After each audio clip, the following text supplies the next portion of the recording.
생존 우선순위 서바이벌 프라이어리티 2026년 5월 1일 메이데이 메이데이 메이데이입니다. 헤이스택 신드롬 데이터의 바다에서 정보 걸러내기라고 좀 읽어봅니다. 구독, 좋아요 부탁드립니다. 오늘의 편집 내용입니다. 한국, 미국과의 협상에서 주한미군 감축 논의 불가라는 제목으로 물음표는 제가 붙였습니다. 황주영 기자가 코리아 헤럴드에서 보도했습니다. 국방부는 목요일에 해외 미군 태세 변화 가능성에 대한 우려가 다시 제기됨에 따라 한국과 미국이 주한미군 감축 가능성에 대해 논의하지 않았다고 명확히 밝혔습니다. 한국과 미국 간의 주한미군 감축에 대한 논의는 전혀 없었습니다라고 정빈락 국방부 대변인이 서울 용산에 위치한 국방부 본부에서 브리핑을 하면서 말했습니다. 아시다시피 주한미군의 주요 임무는 우리군과 함께 확고한 연합방위태세를 유지함으로써 북한의 침략과 도발을 억제하고 대응하는 것입니다라고 그녀는 말했습니다. 한국과 미국은 주한미군의 안정적인 주둔을 보장하고 연합방위태세를 강화하기 위해 긴밀한 협의를 계속할 것입니다. 3월 14일에 촬영된 이 사진은 경기도 연천에서 미군이 강을 건너는 훈련을 하는 모습을 보여주고 있는 사진을 소개했습니다. 트럼프의 주동 미군 철수, 전작권 전환 앞둔 한국의 불똥, 전방 축소 맞물려 국방 이중 공백 현실화, 조문정 기자가 뉴델리에서 5월 1일 보도했습니다. 감축 논의 없다는 중부, 재편엔 침묵, 트럼프 한은 도움 안 됐다 분노 표출, 미국 NDS 북억제 1차 책임은 한국 명시, NDAA 감축 방지턱 있지만 우회로 전제, 주한미군 장거리 타격군으로 변신 중, 주일미군 격상시 한반도는 합의 전구로, 전방 축소 전작권 조기 전환은 이중 공백, 이렇게 압축해서 소개를 하고 있습니다. 지금 주한미군에 일어나고 있는 것은 감축이라기보다는 재구성이다. 문제는 미국의 전략적 유연성 확대 기조에 기반한 이 재구성의 속도와 깊이가 트럼프의 거래주의적 동맹관, 이란 전쟁 분한 파견 불응, 한국 정부의 대응 방식 등의 변수에 따라 얼마든지 가속화될 수 있다는 점이다. 유독 미군 감축이 현실화되면 트럼프 대통령은 유럽도 줄였으니 한국도 더 부담해야 한다는 논리로 방위비 주둔구조 재조정을 요구할 가능성이 있다.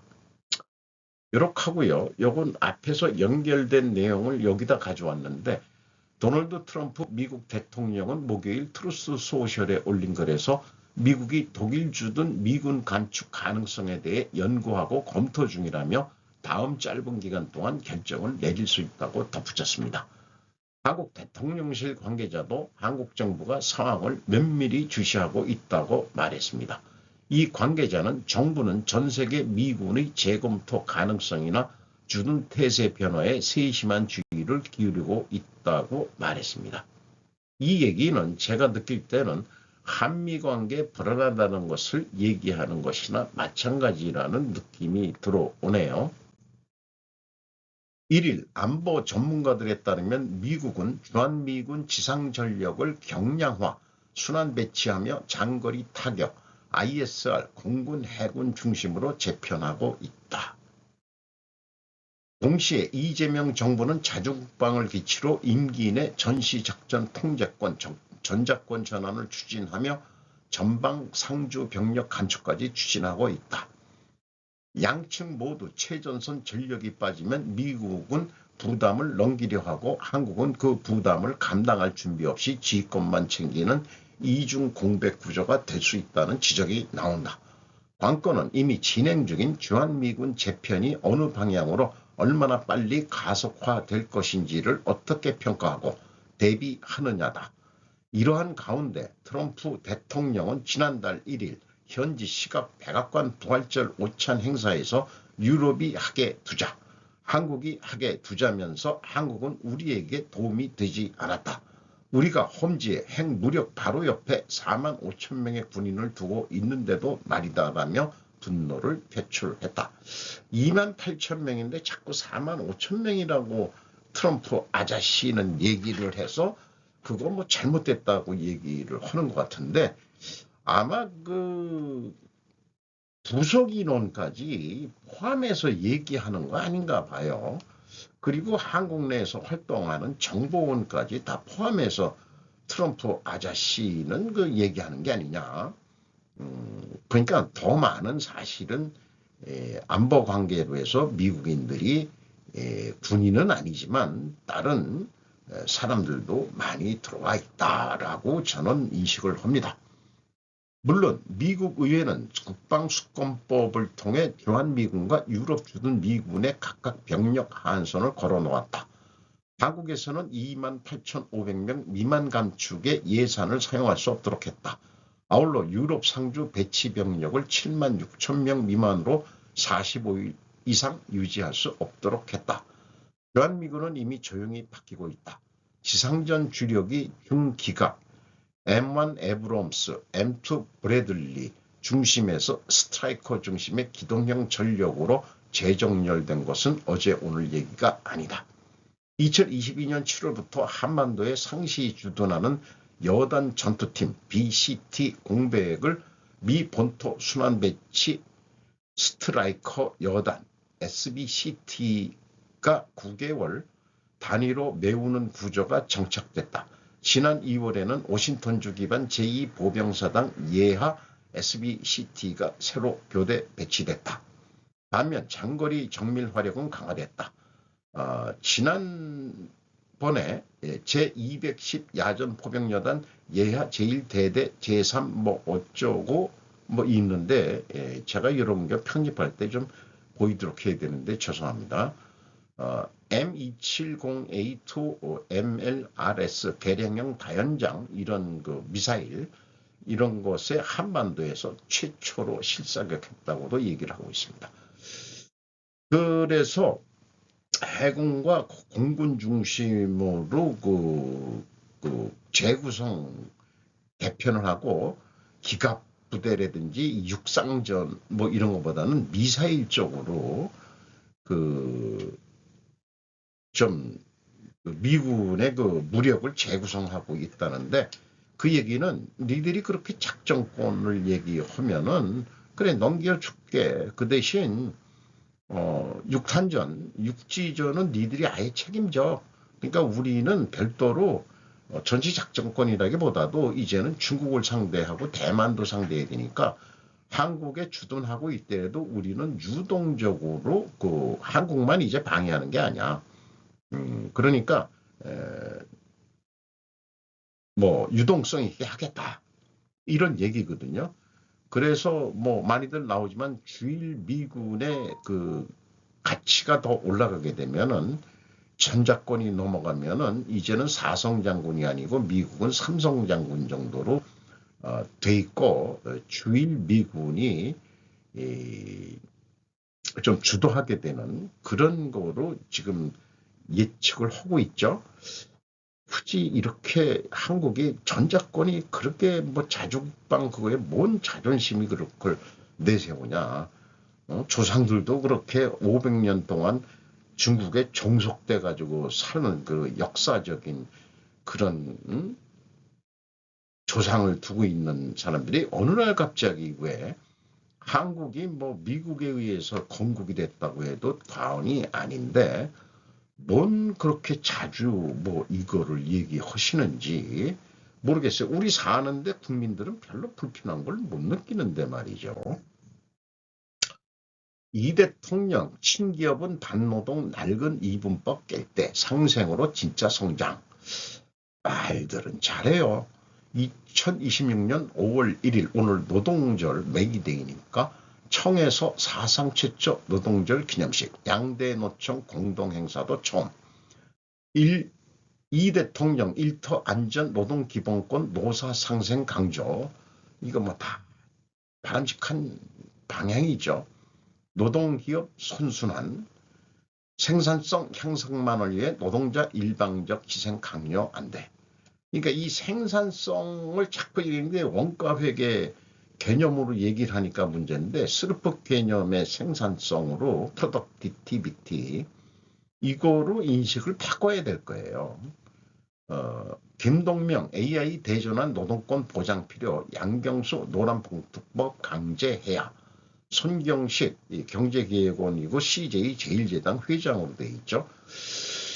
그 얼굴 마담을 하고 계시는데 그렇게 그 존재 가치가 요즘 못 느껴집니다. 경제 제도에 위해 노사 동반자 돼야 립 서비스 하고 있는데 CJ 제일제당도 그 사용자 그다음에 그 개인 사업자가 뭐 노동자 그거에 해당한다에 대해서 어떤 그 대응을 못 하고 있는 분이죠. 이분도 노동시장 선진화 필요. 추상적인 얘기인데 구체적으로 노동시장 선진화하는 게 뭐냐? 저는 노동시장 선진화라는 건 자르고 싶을 때 자르는 게 노동시장 선진화의 핵심적인 거다. 이렇게 얘기를 합니다.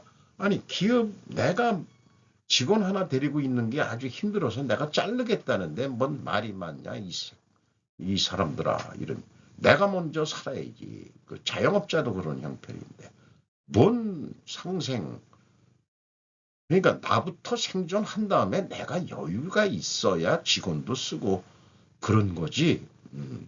이런 얘기를 좀 하고 싶은 물론 악덕 기업자도 있습니다. 외국인 근로자들 그 인권 뭐 해가지고 이런 뉴스도 가끔 나오긴 하죠. 그걸 모르는 건 아니다 이거죠. 친노동은 반기업, 친기업은 반노동이라는 낡은 이분법을 깰 때 우리는 더 나은 미래로 나아갈 수 있다며 이같이 말했다. 그런데 지금 이 정의를 하는 게 친노동이 반기업이다. 이건 말로 스스로 대립관계를 지금 만드는 거지. 노사협력이라는 게 그 많은 중소기업에서는 잘들 하고 있어요. 대기업의 그 강성 노조들이 지들이 이렇게 갈등을 만들어낸 거지 기업이 먼저 갈등을 요즘 만들어낸 것 같지는 않아요. 왜냐? 제가 스르프 분석을 하면서 임금 수준을 국내 기업 올려주는 거 보면은 물론 중소기업도 그렇습니다만은 일본은 30년 동안 임금도 못 올려줬는데 우리는 인플레에 따라서 많이 올려주고 있습니다. 그런데 더 욕심을 내가지고 더 달라 그러니까 그게 노동단체들이 먼저 욕심을 부려가지고 친노동, 반기업, 친기업, 반노동 이런 거를 니들이 먼저 건드렸지 기업이 먼저 건드렸냐 이 노동자들이요 아니 이 대기업 노조 꾼들아 이렇게 얘기하고 싶습니다. 중간에 새끼 얘기가 나올래다가 자꾸 억누르게 되네요. 결국 새끼 얘기들은 했습니다. 기술 발전에 따라 기계와 인공지능이 인간 노동의 대부분을 대체하게 될 거라는 전망이 우세하다면서도 생산성 향상만을 위해 노동자에게 일방적 희생을 강요해서는 안 된다. 그러니까 자동화는 해야지. 중국도 공산당인데 자동차 만드는데 사람이 없는 자동화 공장을 다 만들었다는데 무슨 개똥 같은 얘기인지 모르겠어요. 정부는 대전환의 과정에서 일하는 국민 한 분 한 분이 더 안전하고 더 공정하며 더 당당하게 자신의 삶을 꾸려나갈 수 있도록 각별히 살피겠다고 약속했다. 그러니까 노동자만 국민이냐? 나 같은 노땅도 국민이고 자영업자도 국민이다 이 사람들. 이런 얘기를 좀 지금 노동절인데 노동절에 청와대에서 기념식하고 뭐 이런 거라고 자기가 소년공 출신이었다 뭐 이런 거 자랑스럽다 얘기하는데 자꾸 요즘 솔직히 그 개인적으로 제명이가 많이 마음에 안 듭니다. 물론 또 모든 노동자가 노동 기본권을 누릴 수 있도록 하겠다며 정규직과 비정규직 원청과 하청 플랫폼 노동자와 프리랜서까지 일하는 사람이 누구나 공정한 대우를 받고 보호의 사각지대가 생기지 않도록 각별히 살피겠다. 이것도 무서운 얘기입니다. 모니터링 하겠다는 얘기죠. 감시 관찰을 하겠다는 얘기죠. 자, 이게 독재 정권, 사회주의 정권의 시각 아니냐, 이렇게 봐집니다. 좀 자율로 좀 내비둬. 응? 정책만 하고 말이야. 응? 뭘 살펴보겠는 이 사람은. 63년의 노동절 서울 도심 곳곳 집회, YTN 5월 1일 앵커. 오늘은 63년 만에 근로자의 날에서 명칭이 복원되고 처음으로 법정 공휴일로 지정된 노동절입니다. 김대근 기자가 민주노총은 오후 3시부터 세종대로 사거리에서 2026 세계 노동절 대회를 개최합니다. 이어 오후 4시부터는 이곳을 출발해 종로와 남대문로, 소공로, 시청광장 등을 거쳐 세종대로 사거리까지 2.6km 행진합니다. 기념행사는 해야 되겠죠. 민주노총은 집회에 1만 5천 명이 참여한다고 신고했는데요. 이보다 앞서 오후 1시부터는 서울지방고용노동청 앞 등 곳곳에서 산별 노조들이 사전 집회도 열립니다. 한국노총도 오후 1시 반부터 여의대로에서 사전 집회를 열고 오후 2시부터 전국 노동자 대회를 열 예정입니다. 집회 신고 인원은 3만 명으로 참가자들은 노동시간 단축과 산업안전 강화, 산업재해 예방 대책 마련 등 노동 권익 향상을 요구하겠다는 계획입니다. 뭐 그런 거는 잘 물론 보완이 되고 잘 해 나가야 되겠죠. 오늘은 그 노동자들의 근로자라고 그랬는데 이제 노동자라고 얘기하니까 영어로 저는 그냥 워크맨이라고 그래요. 워크맨. 이렇게 생각을 합니다. 좀 평화로운 행진, 행사가 되기를 바람하지 않습니다. 청와대에서 첫 노동절 기념식 이 대통령 진짜 성장 실현할 것. 진짜 성장이 뭔지 모르겠네. 김문경 YTN 5월 1일 노동자의 미래가 없는 성장은 진짜 성장이라고 할 수 없다며 정부는 대전하는 이 과정에서 더 안전하고 공정하며 당당하게 자신의 삶을 꾸려나갈 수 있도록 하겠다고 말했습니다. 이를 위해 일터의 안전과 노동기본권, 노사 상생 등 3가지를 약속했습니다. 일터의 안전을 지키는 것은 비용이나 선택이 아닌 국가와 기업이 반드시 지켜야 할 기본적인 책무라고 밝힌 뒤 정규직이나 비정규, 원청이나 하청 등 일하는 사람은 모두 공정한 대우를 받을 수 있도록 각별히 살피겠다고 약속했습니다. 그 다른 기사도 똑같은 말이 나왔지만은 살피지 말고 그 정책으로 가이드를 하는 게 정부의 역할이지 고주할 매주할 다 관여하겠다는 거야. 그럼 차라리 기업 경영까지 니들이 해라. 이렇게 얘기를 해야죠. 그게 자유자본주의 국가에서 해야 될 얘기냐. 그러니까 우리나라는 지금 자유자본주의가 아니에요. 그냥 중국 공산당 국가자본주의 같이 지금 되려는 모양입니다. 이 친구는. 또 노사가 상생의 생태계를 조성해 성장과 분배가 선순환하는 진짜 성장을 실현하겠다고 강조했다. 성장과 분배. 그러면은 저성장하고 지금 2025년도, 2026년도 1분기 어떻게 나오지만 잘 나가는 데도 있지만은 그러면은 저성장할 때는 분배도 그럼 깎아야 되는 거 아니냐. 그런 말은 왜 안 하냐 이 사람들아. 그래도 그 기업들은 자기네가 적자를 보더라도 월급은 안 깎잖아요. 우리나라는. 일본은 깎았어요. 응? 제가 알기로는 안 올려주는 것도 깎는 거고. 이 대통령 노동과 기업이 함께 가는 상생의 길 열겠다. 말은 못하냐. 박상기 조선일보 5월 1일 노동절 기념식 양대노총 연장 첫 동시 참석. 친노동은 반기업, 친기업은 반노동 낡은 이분법 개자. 이분법은 누가 만들었는데 다시 한번 얘기하고 싶다. AI로 생산 현장 대전환 노동자 일방적 희생 강요 안 돼.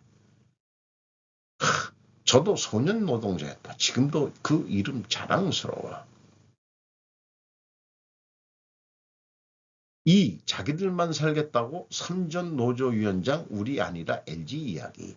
정봉호 동아일보 5월 1일 1일 업계에 따르면 최승호 초기업 노조 삼성전자 지부 위원장은 전날 조합원 커뮤니티에서 이 대통령의 발언이 삼전 노조에 대한 경고성이 아니냐는 물음에 LG U+ 보고 하는 이야기라며 성과급으로 영업이익의 30% 달라고 하니 라고 밝힌 것으로 알려졌다. 그러면서 저희처럼 영업이익의 15%를 요구하는 납득 가능한 수준을 제시해야 하는데라고 덧붙인 것으로 전해졌다.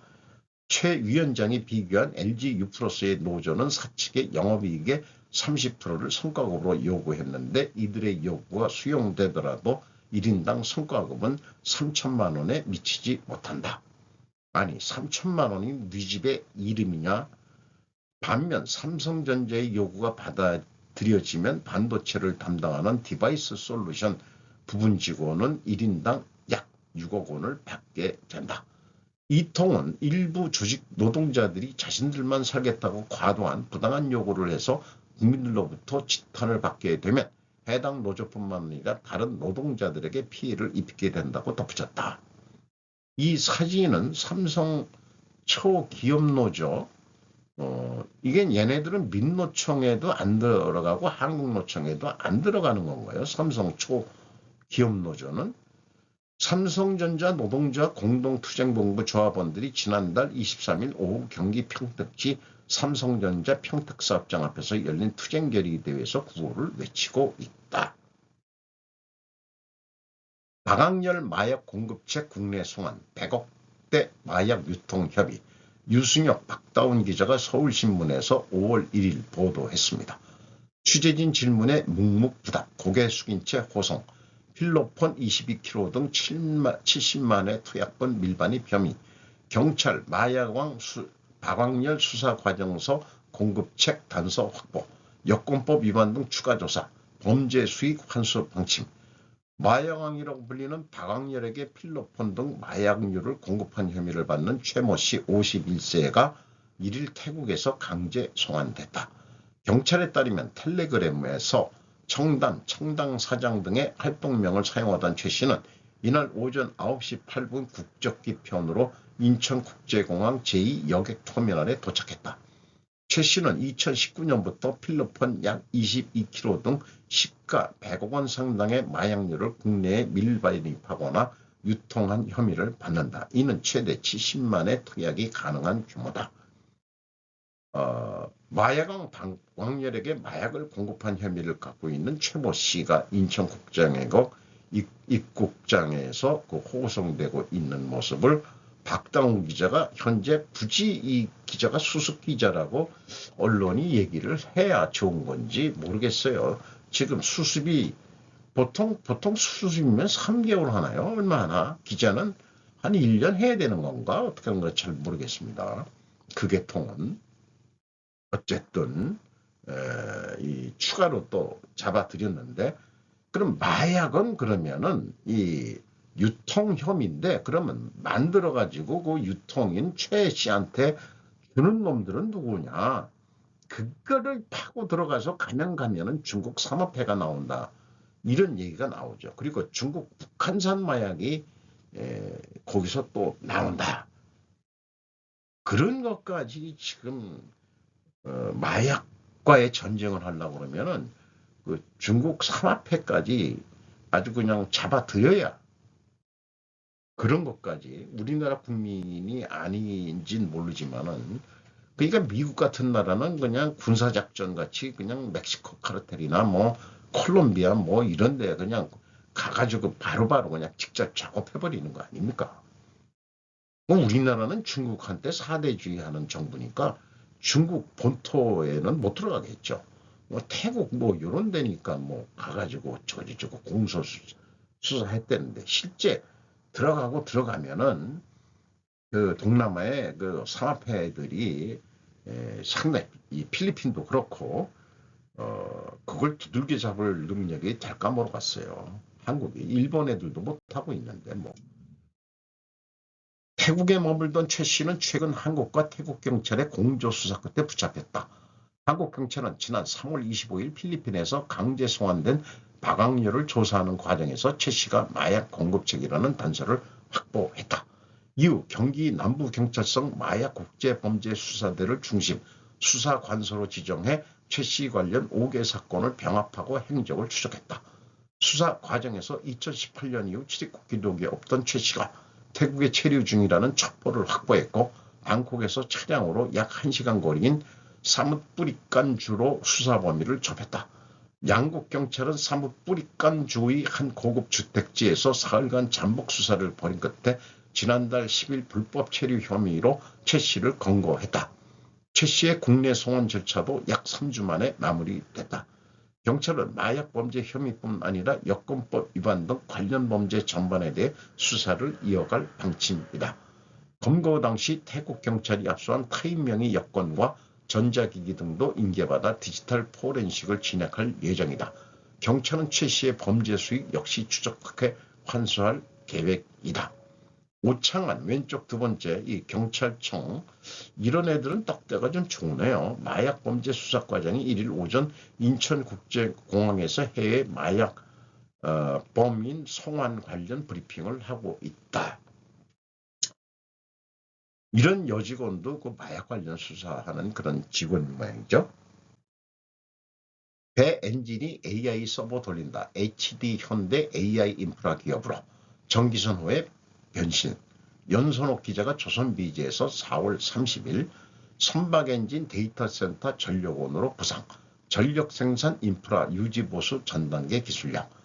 대형 선박을 움직이던 엔진이 데이터센터의 새로운 전력 공급으로 부상하면서 HD 현대그룹이 인공지능 데이터센터 투자의 수혜를 전방위적으로 흡수하고 있다. 전력의 생산, 엔진부터 인프라, 변압기 배전 설치, 운영보수 솔루션을 폭넓게 아우르는 사업 구조가 부각되면서 HD 현대가 데이터 센터 밸류체인을 포괄하는 대표 그룹으로 재평가받는 분위기다. HD 현대그룹의 사업은 크게 조선해양, 에너지, 현대오일뱅크, 현대일렉트릭, 현대에너지솔루션, 기계로봇, HD 현대사이트솔루션, HD 건설기계, HD 현대로보틱스가 3개 부분으로 나뉜다. 과거에는 업황 주기가 서로 다른 개별 사업으로 인식됐지만 AI 데이터 센터를 중심으로 3개 부분이 유기적으로 시너지를 내는 구조로 진화하고 있다. 선박엔진 MRO 유지보수 관리 업체인 HD 현대 마린 솔루션은 최근 실적을 발표하는 기업 설명회에서 중고선이나 바지선을 활용한 부유식 데이터 센터 FDC에 대한 초기 문의가 있었다고 밝혔다. 아직 아이디어를 발전시키는 초기 단계라고 하지만 증권업계에서는 3년 내 관련 MRO 수요가 현실화될 것이라는 전망이 나왔다. 모든 사업 부분이 AI 데이터 센터 사업과 맞닿은 구조가 갖춰지면서 HD 현대그룹의 시가총액은 최근 200조 원을 돌파했다. 2002년 계열 분리 이후 처음 있는 일이다. HD 현대의 주요 계열사가 전통적인 제조기업을 넘어 인프라 플랫폼 기업으로 전환하고 있다는 평가도 나온다.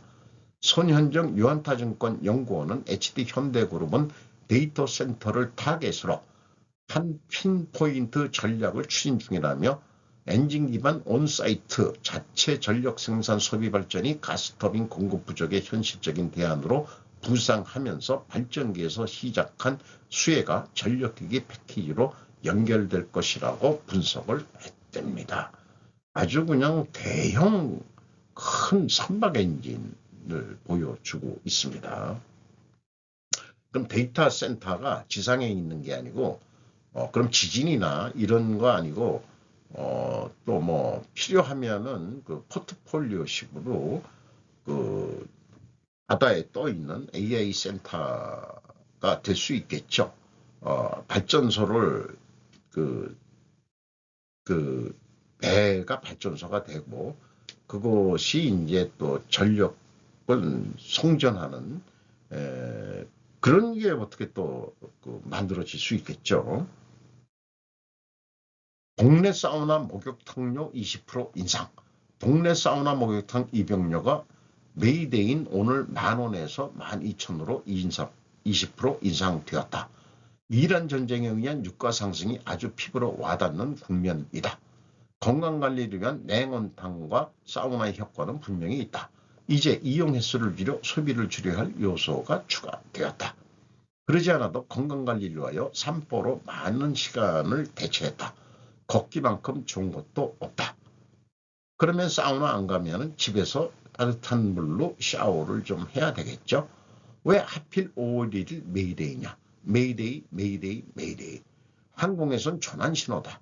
제가 지금 저 개인한테 메이데이 메이데이 메이데이를 부르고 싶네요. 노동절도 메이데이라고 부른다. 노동자들이 전환 신호로 해석해 줄까? 수많은 영세 자영업자의 날은 없는가라고 묻고 싶습니다. 1월 정상 2일 회담 경제안보협력 확인. 지지통신 편집국 5월 1일입니다. 다카이치 사나이 수상은 1일 베트남의 수도 하노이를 방문한다. 2일의 토람 공산당 서기장 겸 국가주석 등 4월에 발족한 신지도부의 요인과 회담의 경제안전보장 분야에서의 협력 강화를 확인, 외교를 주제로 연설하고 일본 외교의 핵심적인 자유롭고 열린 인도태평양 FOIP 포이프라고 발음해야 될까요? 구상의 진화를 내세운다. 호주도 방문에 5일 귀국 헌대입니다. 다카이치 씨는 1일 정부 전용기로 하네다 공항을 출발했다. 이에 앞서 기자단의 취재에 응해 현하의 중동 정세를 근거로 한 아시아의 에너지 안정 공급이나 중요 광물을 포함한 서플라이 체인 강화인 하에 대해서 협력을 확인한다라고 설명. 이러한 대처는 일본의 중요 물자의 조달에도 중요하다고 강조했다. 1월 양국은 외무 방위 당국 협의 제2+2의 2+2의 차관급 회합을 작년 12월에 첫 개최하는 등 안보 협력을 진전시키고 있다. 회담에서는 군사 경제적 위협을 강화하는 중국 핵 미사일 개발을 계속하는 북한에 대한 대응을 협의할 전망. 경제안보로 자율성 제고 고시총리 5월 1일부터 월호 방문 신인도 태평양. 경제안전보장 분야의 제휴를 깊게 해 지역의 자율성과 강인성의 향상을 도모한다고 내세운다. 자, 베트남은 이 대통령이 먼저 갔는데 말레이시아 정도 가서 마양 뭐 이런 거 하고 어떻게 뭐 헐레는지는 몰라도 그 우리나라 대통령이 호주 간 일은 없을 것 같아요. 그러니까 일본의 그 발이 군함이라든지 뭐 이런 등등으로 하면은 또 이번에 그 호주하고 계약도 했죠. 전투함. 그러니까 우리 그 우리 섬나라끼리 잘해봅세다라고 가는 거죠. 자, 저도 그 우리나라가 그 호주의 그 저기 제가 알고 있는데 호주를 가게 된 것은 그 아이소 때문에 아이소 품질 경영 어려운 거죠. 고려 아연이 그 썬메탈이라고 호주 그 퀸즐랜드의 재련소를 미국보다도 호주에 먼저 졌는데 원료를 거기서 사니까 그 물류가 싸니까 거기에서 그 아이소 지도를 하기 위해서 그 호주를 방문해 본 적이 있습니다. 그러니까 우리도 많이 그 진출을 했는데 대통령이 갈 일은 없는가 그런 일들을 만들어서 그 좀 우리도 호주 관계가 좀 더 좀 잘 돼야 되지 않을까 그런 다카이치가 괜히 부럽네요. 호주까지 가고 그런 데니까. 중국인들도 많이 들어가 있으면 그때도 확인했습니다만. 어쨌든 1분기 이 영업 잠정 실적이 있는데 어마어마합니다. 삼성전자가 133조 8,700억 원. 전년도 1분기에는 79조 원뿐이 못했는데 매출이 69.2% 증가했고요. 영업이익은 57조 2,300억 원으로 무려 755.5%가 증가했습니다. 그러니까 성과가 많이 달라고. 그러니까 성과가 좀 그렇게 우샤우샤 하지 않고 좀 어떻게 좀 노사상생으로 잘들 해보라고 이 사람들은. 하나 에어로스페이스 영업이익 20.6%, 풍산 요거는 개별입니다. 영업이익 95.2%. 요 잘 나가는 기업들만 좀 뽑았습니다. 신보수주의. 오늘도 좋은 하루 되시기 바랍니다. 굿다이. 호주 발음이죠. 쿠다이.